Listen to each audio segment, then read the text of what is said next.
Good morning students. आप सभी का हार्दिक स्वागत और अभिनंदन है।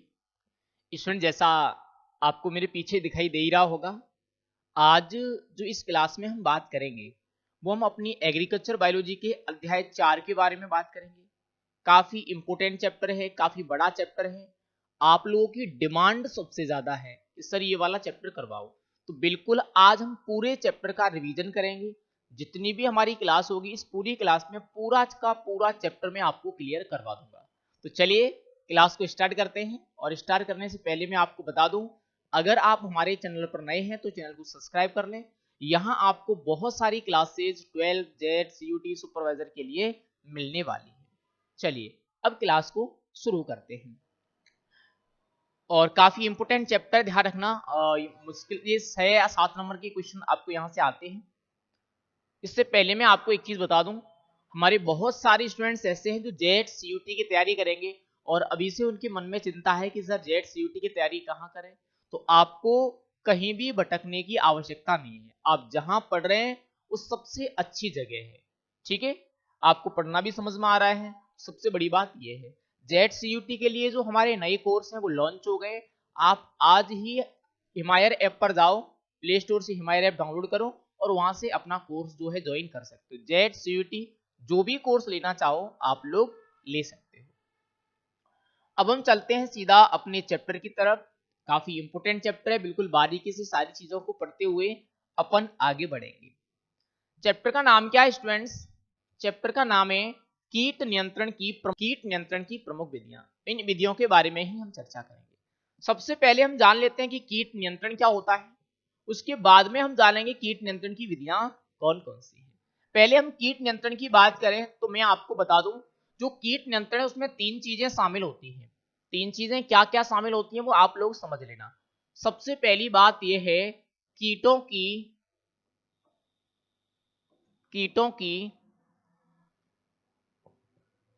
वृद्धि को रोकना। कीटों की वृद्धि को रोकना इंपोर्टेंट है, ध्यान रखना। आपको प्रश्न आता है, एक तो कीटों की वृद्धि को रोकना, दूसरी क्या है, दूसरा है कीटों के नए स्थान पर विस्तार को रोकना। कीटों के नए स्थान पर विस्तार को रोकना, विस्तार को रोकना। तीसरी बात क्या है? तीसरी बात है कीटों की बढ़ी हुई समष्टि को नष्ट करना। समष्टि को नष्ट करना। अगर आपसे कभी प्रश्न पूछ लिया जाए कीट नियंत्रण क्या है, तो ऐसे नहीं है आप एक सामान्य सी परिभाषा लिख करके आ गए कि कीटों को नियंत्रित करना कीट नियंत्रण कहलाता है। वो परिभाषा सही नहीं होगी। आपको लिखना क्या है? आपको ये तीनों पॉइंट लिखने हैं। कीटों की वृद्धि को रोकना, कीटों को नए स्थान पर विस्तार को रोकना, कीटों की बढ़ी हुई समष्टि को नष्ट करना, क्या कहलाता है? कीट नियंत्रण कहलाता है। एक आपको ऑब्जेक्टिव प्रश्न भी आ सकता है। ऑब्जेक्टिव प्रश्न कैसे पूछेगा? वो पूछ लेगा निम्न में से कीट नियंत्रण में शामिल है। तो कीट नियंत्रण में ये तीनों ही चीजें शामिल होती हैं। सबसे पहले हम क्या करेंगे? कीटों की जो संख्या में वृद्धि हो रही है उसको रोकेंगे। दूसरा, फिर कीट जो नए स्थान पर फैल रहे हैं उसको रोकेंगे। तीसरा, जो कीटों की संख्या में वृद्धि हुई है उसको हम क्या करेंगे? नष्ट करेंगे। तो ये तीनों चीजें हमारी कीट नियंत्रण के अंतर्गत आती है। इसके बाद बात यह आती है कि कीटों का नियंत्रण कौन कौन सी विधियों के द्वारा किया जाता है। तो जनरली अगर स्टूडेंट्स हम कीट नियंत्रण की बात करें, 2 विधियां होती हैं हमारी। कौन कौन सी विधियां होंगी? एक तो हम कह सकते हैं कीटों का क्या होता है? प्राकृतिक नियंत्रण होता है। एक तो क्या होगा? कीटों का प्राकृतिक नियंत्रण। ठीक है। दूसरा क्या होता है? दूसरा होता है कीटों का कृत्रिम नियंत्रण। दोनों के बारे में मैं आपको बताऊंगा, काफी विस्तार से क्वेश्चन कैसे आते हैं वो भी हम समझेंगे। दूसरा क्या है? दूसरा है कृत्रिम नियंत्रण। यानी 2 तरीके से क्या कर सकते हैं? कीटों का नियंत्रण कर सकते हैं। सबसे पहले मैं अगर प्राकृतिक नियंत्रण की बात करूं तो जब क्या होता है, जब खुद स्वतः प्राकृतिक कारकों के द्वारा कीटों का नियंत्रण होता है तब उसे हम क्या बोल देते हैं, तब उसे हम बोल देते हैं प्राकृतिक नियंत्रण, यानी स्वतः प्राकृतिक कारकों के द्वारा। जनरली इसमें कौन कौन से उपाय आते हैं वो इंपोर्टेंट है। सबसे पहले मैं अगर बात करूं, एक तो आता है ऋतु परिवर्तन। क्या आता है? ऋतु परिवर्तन। आप लोगों ने देखा होगा रबी के कीट खरीफ में नहीं लगते, खरीफ के कीट रबी में नहीं लगते। क्यों? क्योंकि जैसे ही ऋतु परिवर्तन होती है कीट क्या हो जाते हैं, नष्ट हो जाते हैं। दूसरी में अगर बात करूं क्या आता है, भूमि रचना। भूमि रचना, आप लोगों ने देखा होगा बलुई मिट्टी में अलग कीट लगते हैं, रेतीली मिट्टी में अलग कीट लगते हैं, दोमट मिट्टी में अलग कीट लगते हैं, चिकनी मिट्टी में अलग कीट लगते हैं। यानी भूमि रचना के अनुसार कीट क्या हो जाते हैं, अलग अलग भागों में डिवाइड होते हैं। नेक्स्ट में अगर बात करूं अगले पॉइंट पर, अगला क्या है, अगला पॉइंट है प्राकृतिक शत्रु। क्या आते हैं? प्राकृतिक शत्रु। कीटों के क्या होते हैं, कीटों के अनेक प्राकृतिक शत्रु होते हैं जो उनको नष्ट कर देते हैं। जैसे आपको पता है टिड्डा को कौन खा जाता है, कौवा खा जाता है।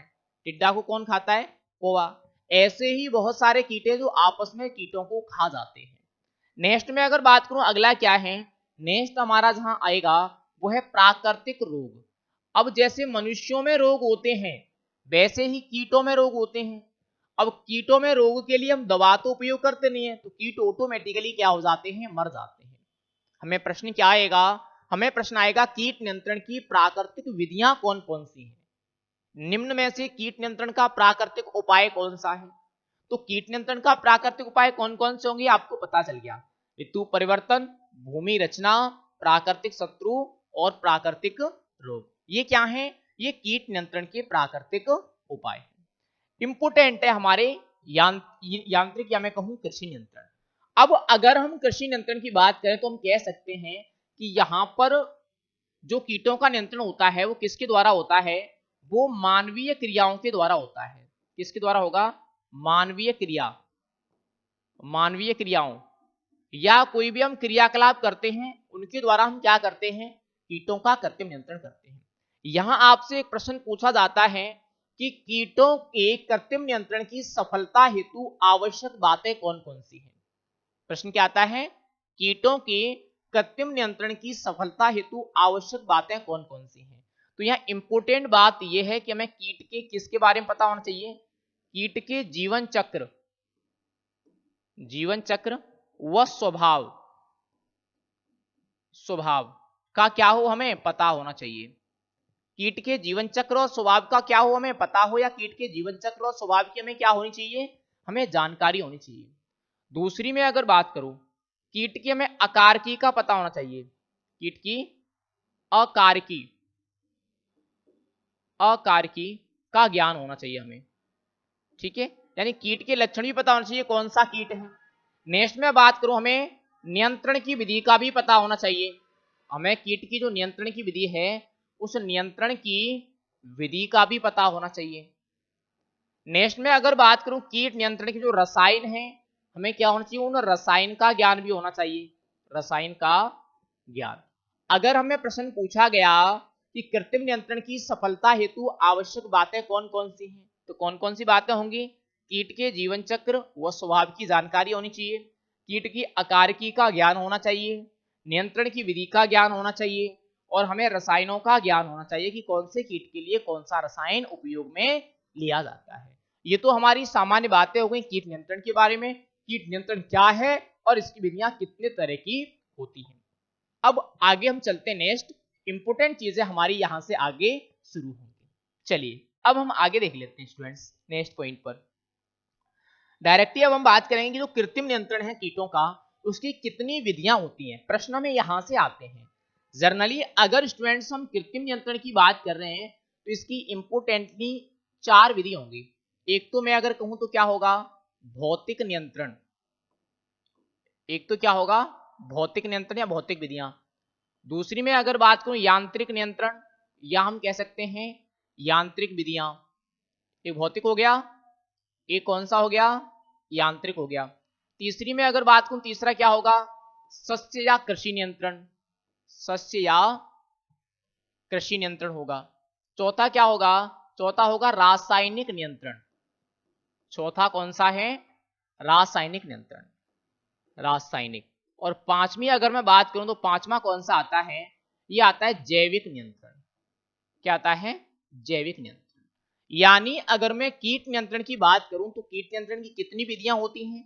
जनरली 5 विधियां होंगी, भौतिक, यांत्रिक, सस्य या कृषि, रासायनिक और जैविक। अब प्रश्न में कैसे कैसे आते हैं हम उनके बारे में चर्चा करेंगे। सबसे पहले में अगर मैं बात करूं कीटों का जो भौतिक नियंत्रण है वो कौन कौन से उपायों के द्वारा किया जाता है और कैसे कैसे हमें एग्जाम में प्रश्न आते हैं, इसके बारे में हम चर्चा करते हैं। जनरली हम किसकी बात कर रहे हैं? हम बात कर रहे हैं भौतिक नियंत्रण की।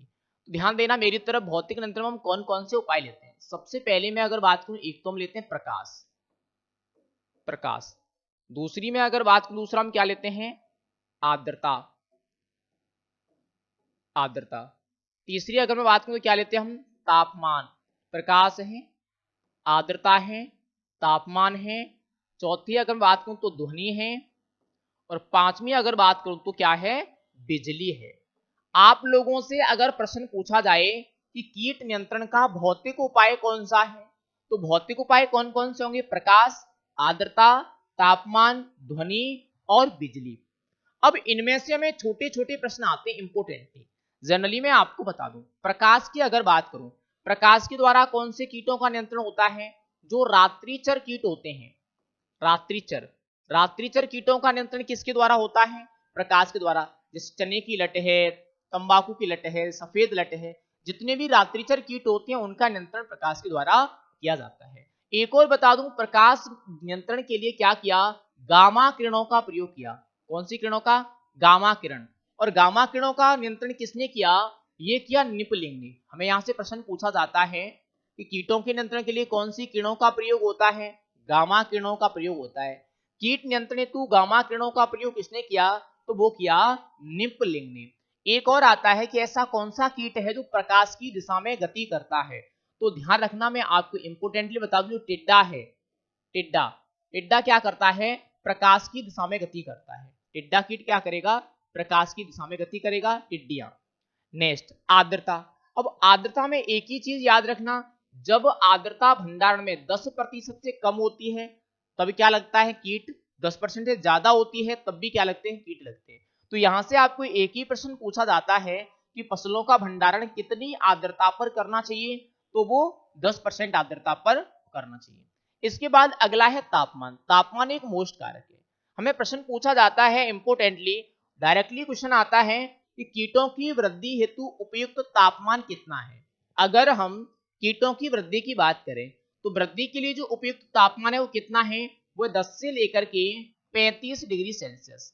आपको डायरेक्टली प्रश्न आएगा कीटों की वृद्धि के लिए उपयुक्त तापमान है तो 10 से 35 डिग्री सेल्सियस। और जब ये तापमान कितना हो जाता है? जब ये तापमान 55 डिग्री सेल्सियस या 60 डिग्री सेल्सियस या 65 डिग्री सेल्सियस, यानी जब तापमान को हम बढ़ा देते हैं तो कीटों की वृद्धि क्या होती है? रुक जाती है और कीट क्या हो जाते हैं? नष्ट हो जाते हैं। तो हम यहाँ इतनी चीजें याद रख सकते हैं कि कीटों की वृद्धि के लिए जो उपयुक्त तापमान है वो कितना है? 10 से 35 डिग्री सेल्सियस है।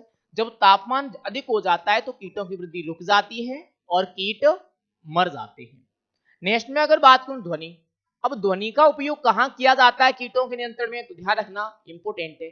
ध्वनि द्वारा जो कीटों का नियंत्रण किया जा रहा है वो कहां किया जा रहा है? कनाडा में किया जा रहा है। कहां पर? कनाडा में। ध्वनि के द्वारा क्या होता है? कीटों में बांझपन पैदा हो जाता है। कीटों में क्या होता है? बांझपन। बांझपन पैदा होने के कारण कीटों में बच्चे पैदा नहीं होते। बच्चे पैदा नहीं होते तो कीटों की समष्टि क्या हो जाती है? नष्ट हो जाती है। तो इसके द्वारा हम इस तरह से नष्ट करते हैं। बिजली के द्वारा विभिन्न प्रकार के लैंप आते हैं, विभिन्न प्रकार की किरणें आती हैं जिनका उपयोग हम करते हैं। जैसे मच्छरों को आप मारते हो, डंडी टाइप की संरचना आती है उसके द्वारा, तो वो क्या है? वो बिजली है। ये आपकी कीट नियंत्रण की कौन सी विधियां हो गई? भौतिक विधियां कंप्लीट हो गई। ये प्रश्न आपको पूछे जाएंगे। भौतिक उपाय कौन कौन से? ये हैं, गामा किरणों का प्रयोग निपलिंग ने किया, प्रकाश की ओर गति करने वाला कीट टिड्डा है, रात्रिचर कीटों का नियंत्रण प्रकाश के द्वारा होता है, आर्द्रता 10% आवश्यक होती है, तापमान 10 से 35 डिग्री सेल्सियस, ध्वनि के द्वारा कहां उपयोग? कनाडा में। और ये क्या करता है? ये बांझपन पैदा करता है। ठीक है, अब चलते हैं दूसरे पॉइंट पर। दूसरा पॉइंट कौन सा है वो भी देख लेते हैं। जनरली अब अगर हम दूसरे पॉइंट पर बात करें दूसरा पॉइंट है हमारा यांत्रिक नियंत्रण। तो इसमें बहुत सारे हमारे उपाय आते हैं यांत्रिक नियंत्रण में। अब यांत्रिक नियंत्रण का जो सबसे पहला उपाय है अगर मैं बात करूं तो कौन सा है, वो है हाथों द्वारा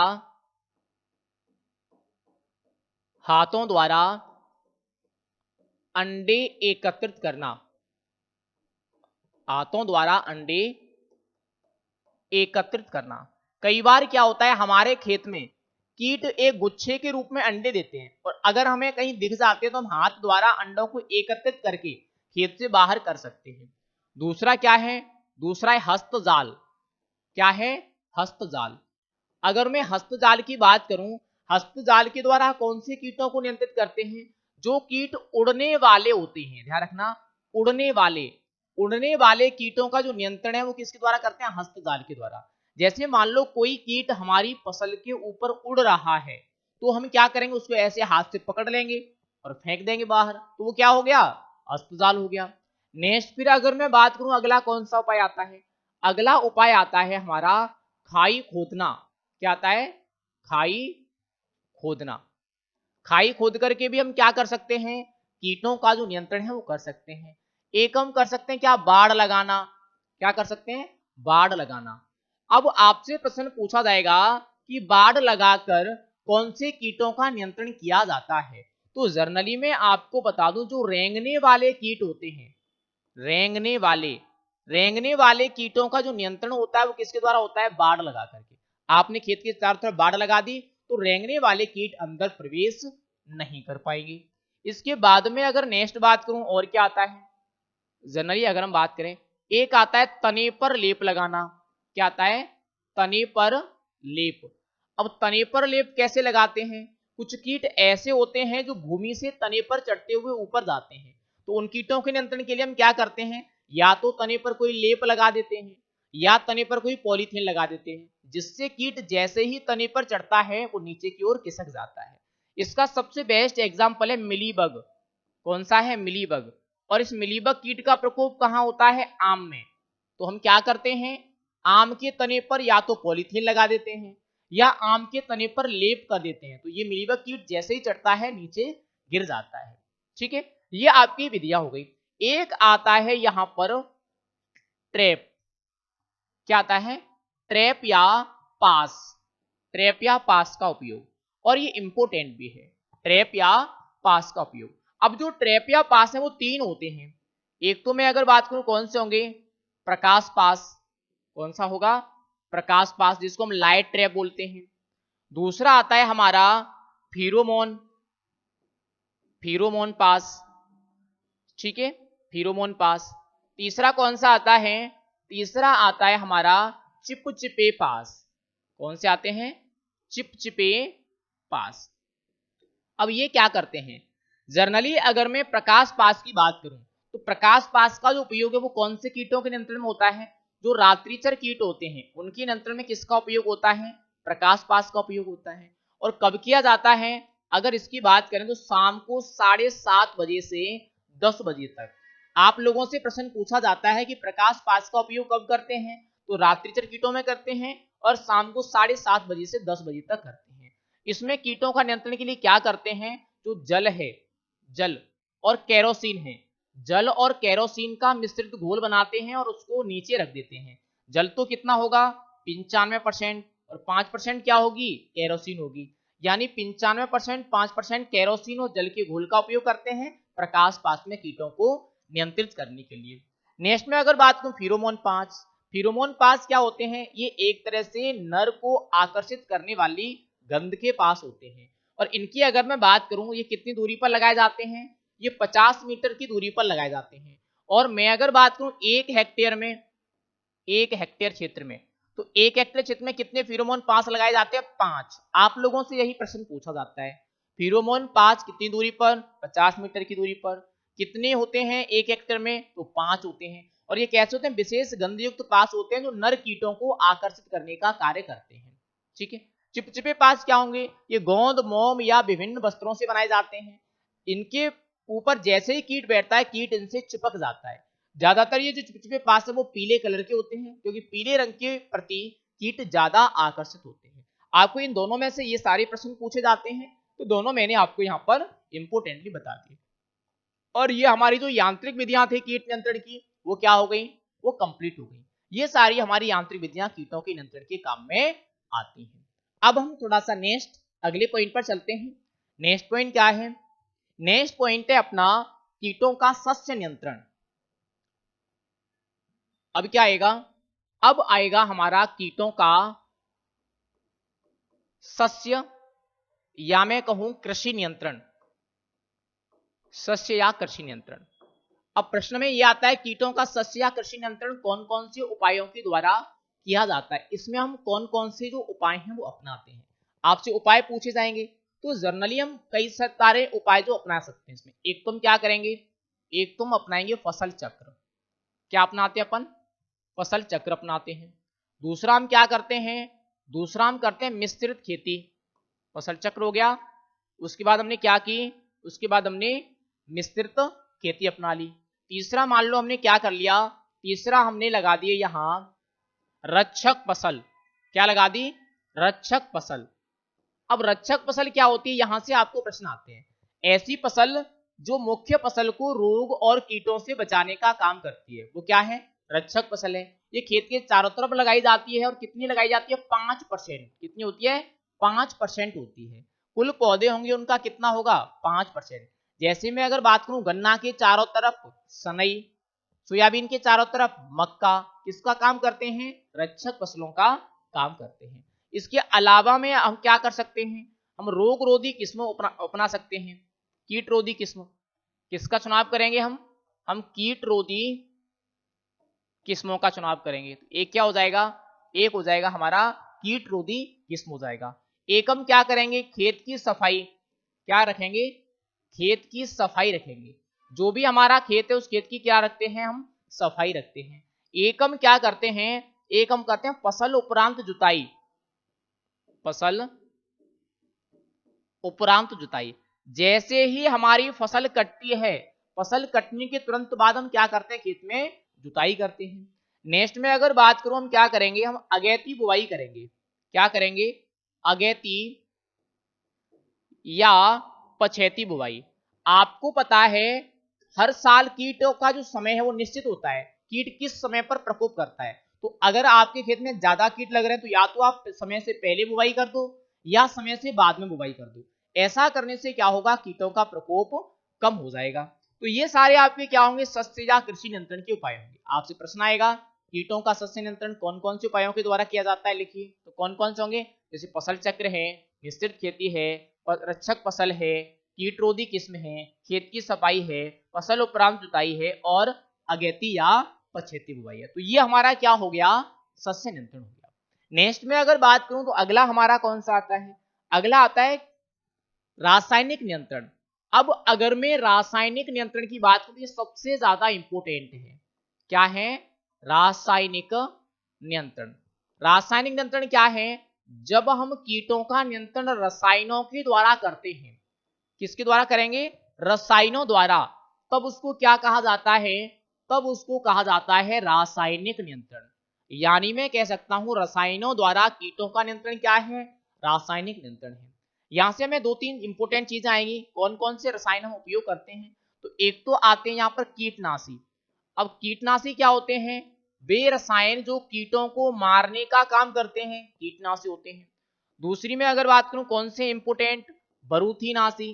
बरूथीनाशी क्या होंगे, वे रसायन जो सूक्ष्म कीटों को मारते हैं, जो छोटे छोटे आकार के कीट होते हैं जिनको हम बरूथी बोलते हैं। तो बरूथियों को जो मारते हैं उन्हें क्या बोला जाता है, उन्हें बरूथीनाशी बोला जाता है।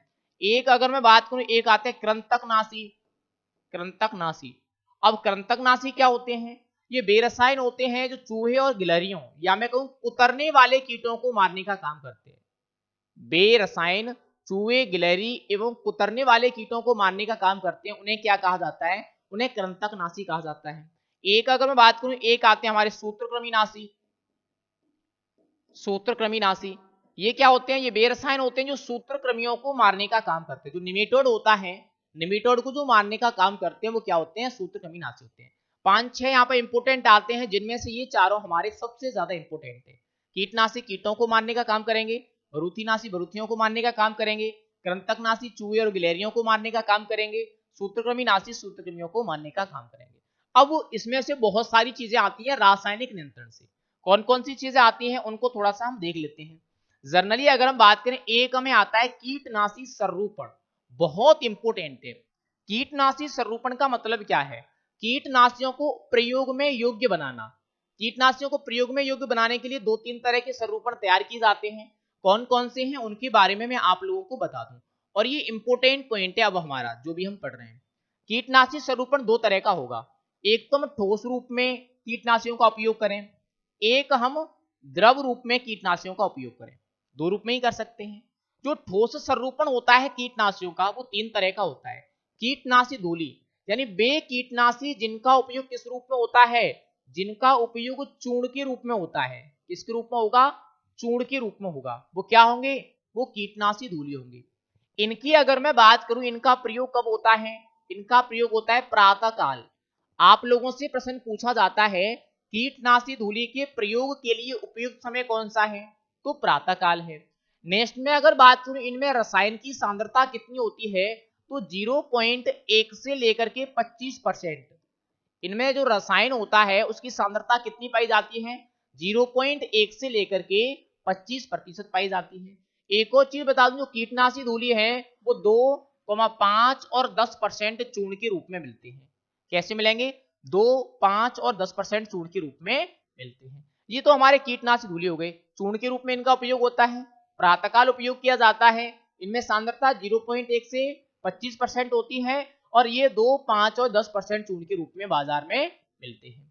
एक आता है दानेदार कीटनाशी। दानेदार कीटनाशियों में काफी इंपोर्टेंट है। सबसे पहले पूछा जाता है इन कीटनाशियों का स्वरूपण किस रूप में होता है? तो ये होगा दाने के रूप में। किस रूप में होगा? दाने के रूप में। इसके बाद दाने के रूप में तो इनका स्वरूपण हो गया। मोस्ट चीज क्या है? मोस्ट चीज ये है कि जो दानेदार कीटनाशी होते हैं इनका आकार कितना होता है। अगर मैं इनके आकार की बात करूं तो इनका आकार 0.25 से लेकर के 2.37 mm होता है। कितना होगा? 0.25 से लेकर के 2.37 mm होता है। फिर मैं अगर बात करूं नेक्स्ट, इनमें सांद्रता कितनी होती है? तो इनकी जो सांद्रता होगी वो कितनी होगी? लगभग 10%। इनकी सांद्रता कितनी होती है? लगभग 10%।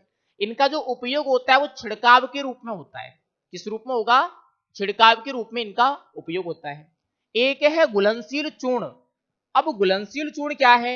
ऐसा चूर्ण जिसको पानी के साथ में मिला करके हम देते हैं, वो क्या होगा? वो आपका घुलनशील चूर्ण होगा।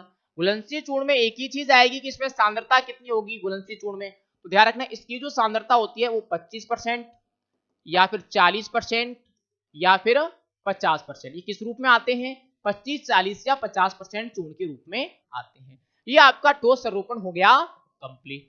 नेक्स्ट है हमारा द्रव संरूपण। अब द्रव संरूपण में कोई ज्यादा इंपोर्टेंट चीज हमारी है नहीं। विलयन के रूप में हम क्या करते हैं? जो भी हमारे कीटनाशी होते हैं उनका तेल के साथ या फिर अगर हम बात करें ईथर के साथ क्या करते हैं? एक विलयन बना लेते हैं। सांद्र कीटनाशी, सांद्र कीटनाशी ऐसे कीटनाशी होते हैं जिनमें कीटनाशी रसायन की मात्रा बहुत ज्यादा होती है। अगर हम इनमें पानी मिलाएं तो इनकी कीट मारक क्षमता कम नहीं होती, क्योंकि वो कैसे हैं? सांद्र हैं। जैसे मेलाथियोन 95%।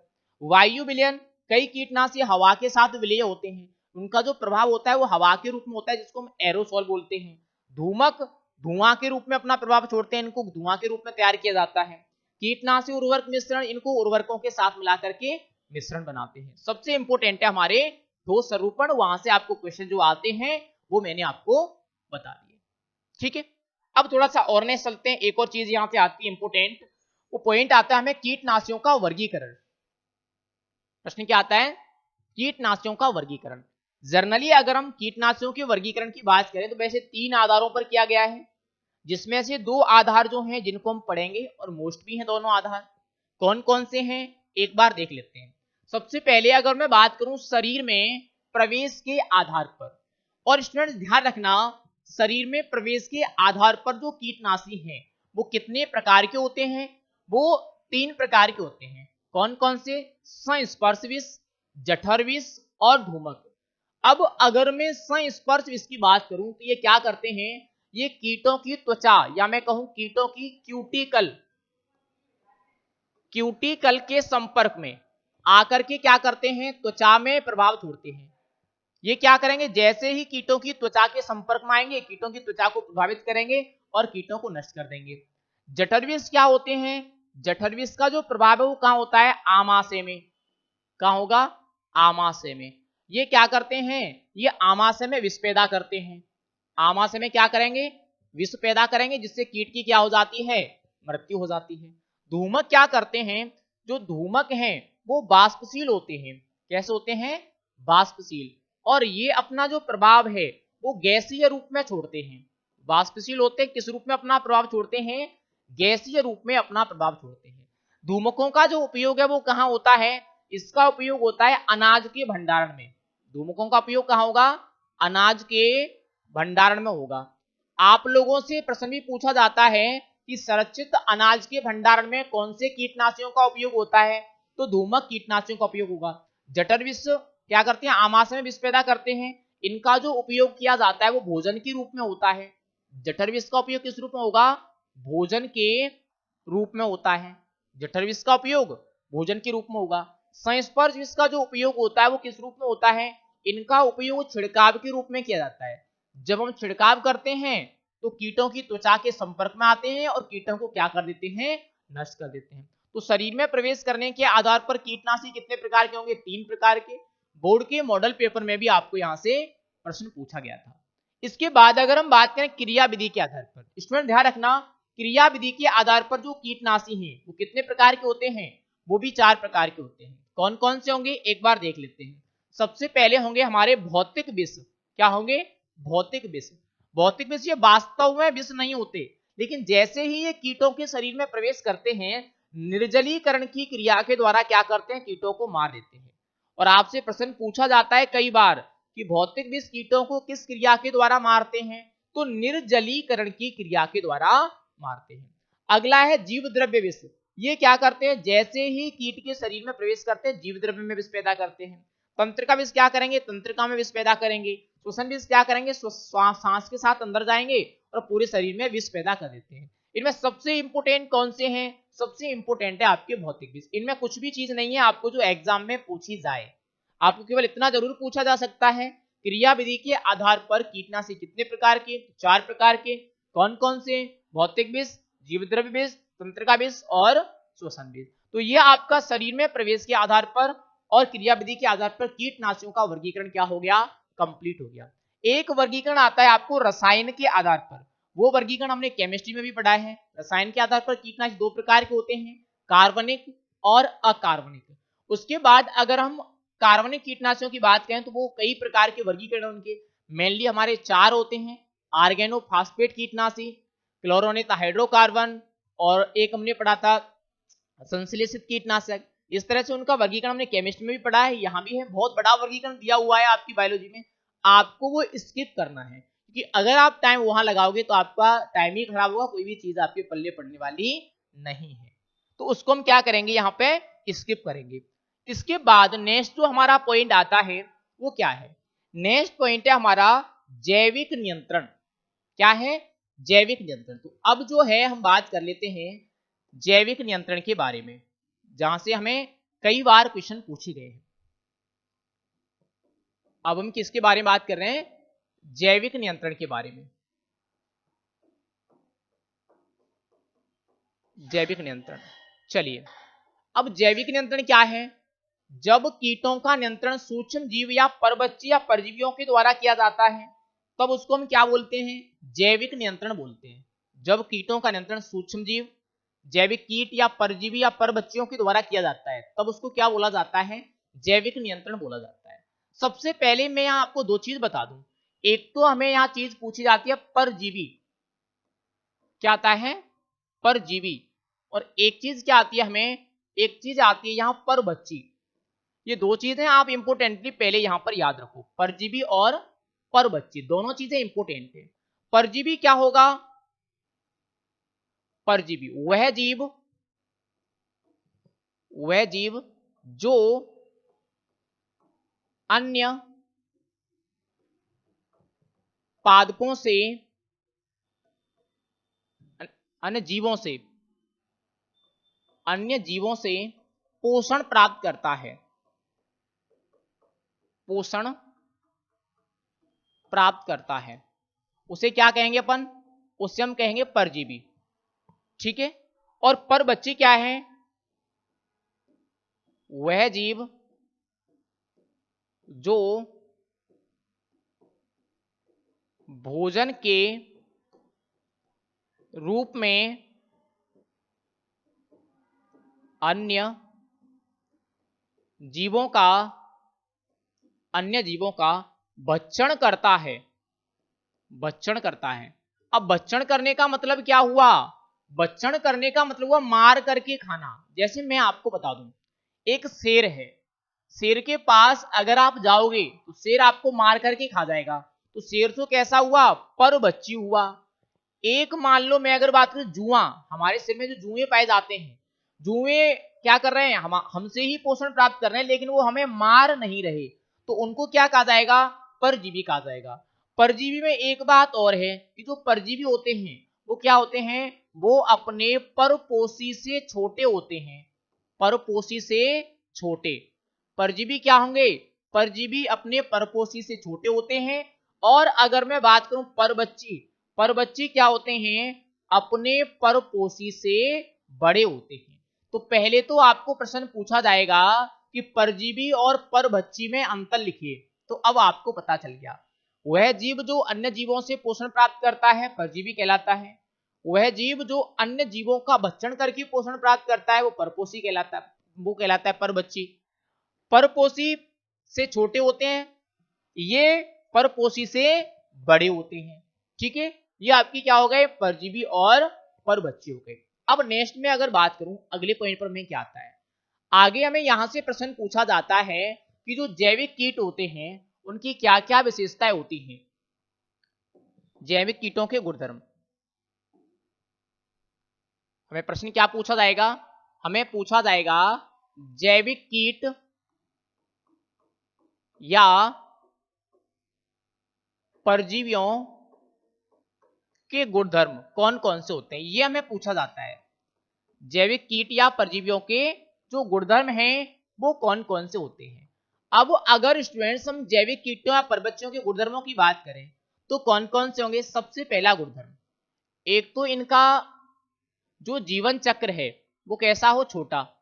और प्रश्न पूछा जाता है, सबसे पहली बात है जीवन चक्र छोटा होना चाहिए। दूसरा, परजीवियों में जो मादाएं हैं, मादाएं कैसी होनी चाहिए, अधिक। जीवन चक्र छोटा हो, मादाएं क्या हो इनमें, मादाएं इनमें अधिक हो। नेक्स्ट में अगर बात करूं, इनकी प्रजनन क्षमता क्या होनी चाहिए, अधिक।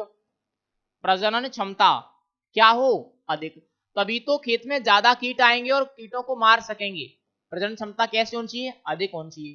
दूसरा, फसल को हानि नहीं पहुंचाता हो, फसल को हानि नहीं पहुंचाता हो। परजीवी या परभक्षी ऐसा होना चाहिए जो फसल को हानि नहीं पहुंचाए, केवल कीटों को ही हानि पहुंचाए। तो ये हमारे क्या होंगे, ये हमारे होंगे जैविक कीट या परजीवियों के गुणधर्म। कौन कौन से होते हैं, जीवन चक्र छोटा होना चाहिए, मादाएं अधिक होनी चाहिए, प्रजनन क्षमता अधिक होनी चाहिए और फसल को हानि नहीं पहुंचाता हो, ऐसा होना चाहिए। एक हमें आता है जैविक नियंत्रण की सिद्धांत। अब सिद्धांत में आपको दो तीन चीजें याद रखनी है। इसमें हम क्या करते हैं, जहां भी परजीवियों की संख्या ज्यादा होती है वहां से परजीवियों को ला करके खेत में छोड़ते हैं।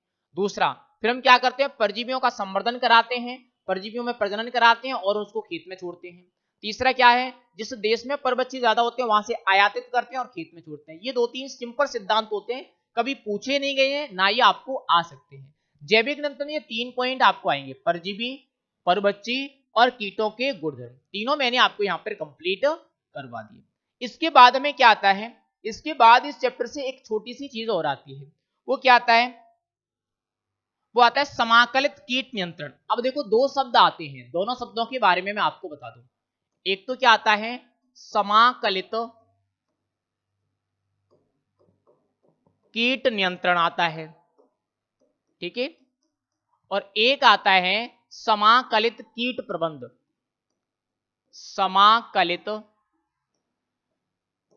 कीट प्रबंध। दो शब्द आते हैं, दोनों शब्दों से जो है आपको प्रश्न भी पूछा जाता है। अब अगर मैं समाकलित कीट नियंत्रण की बात करूं, ये शब्द किसने दिया? ये शब्द दिया बार्टलेट ने। किसने दिया? बार्टलेट ने। और समाकलित कीट प्रबंध शब्द किसने दिया? ये शब्द दिया गियर ने। ये तो किसने दिया? गियर ने। और ये किसने दिया? बार्टलेट। दोनों ही प्रश्न आपको पूछे जाते हैं। अब ये होता क्या है? समाकलित कीट नियंत्रण या समाकलित कीट प्रबंधन। आप लोगों से मान लो प्रश्न पूछा जाए समाकलित कीट नियंत्रण क्या है, समाकलित कीट प्रबंधन क्या है, तो जर्नली में आपको बता दूं ये होता क्या है। कीट नियंत्रण की, ध्यान रखना, क्या होता है? कीट नियंत्रण की सभी संभावित, कीट नियंत्रण की सभी संभावित विधियों का समन्वय करके कीट नियंत्रण करना। यानी कीट नियंत्रण की जितनी भी विधियां हैं उनको अगर हम संयुक्त कर लें, मिला लें और उनमें से अच्छी अच्छी छांट लें, फिर हम कीट नियंत्रण करें तो उसको क्या बोला जाएगा? समाकलित कीट नियंत्रण या समाकलित कीट प्रबंधन बोला जाएगा। एक शब्द हमें और आता है, वो शब्द आता है हमें आर्थिक क्षति स्तर या आर्थिक दहलीज स्तर। क्या आता है? आर्थिक